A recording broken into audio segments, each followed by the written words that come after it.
اچھا ایک سوال ہے، سوال یہ ہے کہ لوگ بات بات پہ قسم اٹھاتے ہیں۔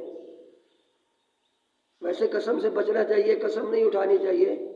ہر بات پہ جو بھی بندہ بات کرتا ہے، کوئی سودا بیچ رہا ہے تو وہ بھی قسم اٹھاتا ہے۔ اگر کوئی کہیں جا رہا ہے، کوئی بندہ پوچھتا ہے تو وہ آگے سے قسم اٹھا دیتا ہے، جی میں ادھر ہی جا رہا ہوں۔ قسم سے بچے، قسم سے بچے۔ قسم جو ہے اس کو اپنی زبان پہ عام نہ کریں، اپنی زبان پہ عام نہ کریں، بلکہ قسم سے جتنا بھی بچیں گے اتنا ہی زیادہ اللہ کا قرب ملے گا۔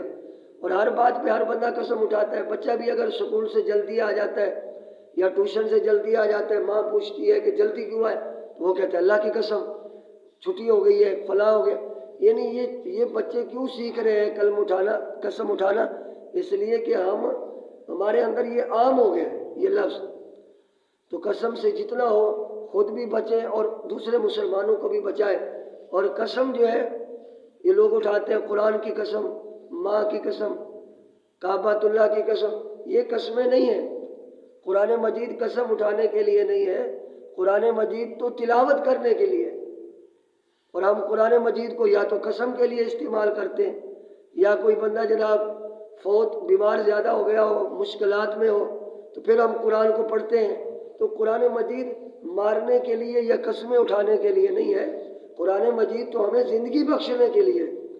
قرآن مجید کے اندر اللہ رب العالمین نے تبیان لکل شیء، اللہ رب العالمین نے ہر چیز کا بیان قرآن میں فرما دیا۔ تو ہم نے قرآن کو صرف قسمیں اٹھانے تک رکھا ہوا ہے۔ قسمیں اٹھاتے ہیں ہم، قرآن کی قسم، قرآن کی قسم۔ قرآن کی قسم کوئی بھی نہیں ہے۔ قرآن کی قسم، ماں کی قسم، کعبۃ اللہ کی قسم، یہ قسمیں جو ہے یہ قسمیں نہیں ہیں۔ قسم صرف اللہ کی ہوتی ہے،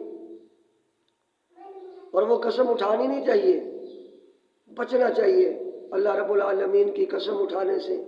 میرے بھائی دوستو، یہ جو باتیں ہیں یہ میں نے آپ کو بتائی ہیں، تو یہ آگے پہنچائیں اور آگے پھیلائیں کہ قسم اٹھانے سے باز رہیں۔ اور رسول اللہ صلی اللہ علیہ وسلم نے فرمایا قسم اٹھانے سے مال تو بک جائے گا لیکن برکت ختم ہو جائے گی، برکت نہیں ہوگی، سکون نہیں ہوگا زندگی کے اندر۔ تو اگر زندگی میں سکون نہ ہو تو دولت کو کیا کریں گے؟ اگر زندگی کے اندر سکون ہی نہ ہو تو مال دولت کو کیا کریں؟ سب سے بڑی چیز جو ہے وہ سکون ہے۔ تو سکون جو ہے الا بذکر اللہ تطمئن القلوب، سکون جو ہے وہ اللہ کے ذکر میں ہے۔ اللہ کا ذکر کریں، جب نماز پڑھ لی اس کے بعد تسبیحات پڑھیں، نماز پڑھ لی قرآن مجید کی تلاوت کریں جتنا ہو سکتا ہے، قرآن مجید کی تلاوت پہ توجہ رکھیں، قرآن مجید پڑھیں اور اپنے بچوں کو پڑھائیں۔ اور قرآن مجید کی تلاوت جب کریں اپنے چھوٹے بچوں کو، بچیوں کو اپنے ساتھ بٹھائیں تاکہ ان کو شوق پیدا ہو، وہ بھی قرآن مجید کی تلاوت کریں، قرآن مجید پڑھیں۔ ہم قرآن مجید کو جب اپنا زیور بنا لیں گے، جب تک قرآن نہیں پڑھیں گے ہمیں سکون نہیں آئے گا، تو سمجھ لو ہمیں اللہ کا قرب مل رہا ہے۔ وہ دیکھو اللہ کے جو ولی تھے، علی بن عثمان الحجویری المشہور داتا صاحب، ساری زندگی اللہ کی رضا کے لیے قرآن پڑھا۔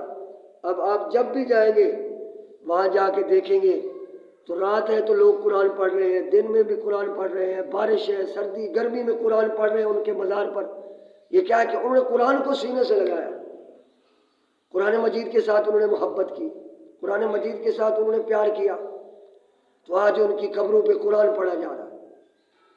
جس وقت بھی آپ جاتے ہیں تو قرآن کی تلاوت ہو رہی ہے، قرآن پڑھا جا رہا ہے، لمحہ لمحہ قرآن مجید کی تلاوتیں ہو رہی ہیں، لوگ آ رہے ہیں۔ اور مزار پہ جب لوگ آتے ہیں تو صرف قرآن کی تلاوت کرتے ہیں، دعا کرتے ہیں۔ سجدہ تو ویسے حرام ہے، اہل سنت و جماعت کے نزدیک کوئی مسلمان مزار پہ سجدہ نہیں کرتا، اور سجدہ صرف اللہ کی ذات کو ہے۔ اللہ رب العالمین نے ہمیں اپنی عبادت کے لیے بنایا ہے، سجدہ کرتے ہیں ہم اللہ رب العالمین کو۔ تو میرے بھائی دوستو، اللہ تعالیٰ اپنے پیارے حبیب صلی اللہ علیہ وسلم کا صدقہ ہمیں قرآن مجید کی تلاوت کی توفیق عطا فرمائے، اور پنجگانہ نماز کی توفیق عطا فرمائے۔